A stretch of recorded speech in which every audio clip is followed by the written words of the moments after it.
Back, Election Day is just months away and the race for governor is starting to take shape.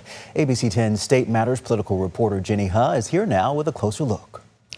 Chris, political analysts say June's primary could be a preview of November. Turnout hit 41% in June, one of the highest for a California gubernatorial primary. Becerra led the field with 28% of the vote, followed by Hilton with 25%. Analysts expect even more voters to turn out this fall.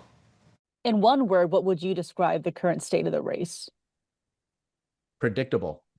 Anybody who's engaged in politics in California will tell you that this governor's race is predictably what the PPIC poll showed. That latest poll on the California gubernatorial race by the nonpartisan Public Policy Institute of California shows Democrat Xavier Becerra leading Republican Steve Hilton 61% to 36% among likely voters. That kind of lead is very familiar in statewide races in California. California remains a deeply blue state, with Democrats holding a nearly 2-to-1 advantage over Republicans in voter registration. In fact, a Republican hasn't won statewide office since Arnold Schwarzenegger was governor. The poll also shows voters are largely sticking with their parties. 93% of Democrats back Becerra, while 90% of Republicans support Hilton. And the primary election results showed just that. When we go from primary electorate to the general electorate, we expect one big change, and that's turnout. Election data expert Paul Mitchell says primary voters are often the most partisan and engaged. Now in the general election, we can expect more independent, young, and Latino voters. Independents are not so independent anymore. Experts know independents, while not partisan on paper, reflect the politics of where they live. The PPIC poll shows independent voters lean towards Becerra by nearly double. We have these sort of different climates of state politics and different flavors, even within Republican Party and within the Democratic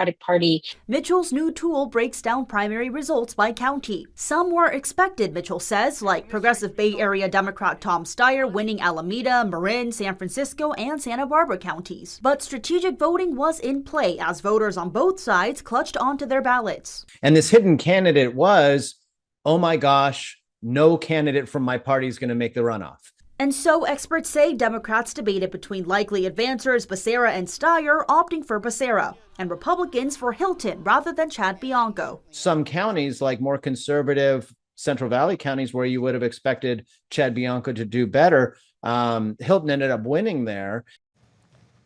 In response to the PPIC poll, the Becerra campaign tells us they're keeping their eyes on the prize. The Hilton campaign pointed to their internal poll, countering the race remains highly competitive and wide open. Chris. Okay, Jenny, thank you.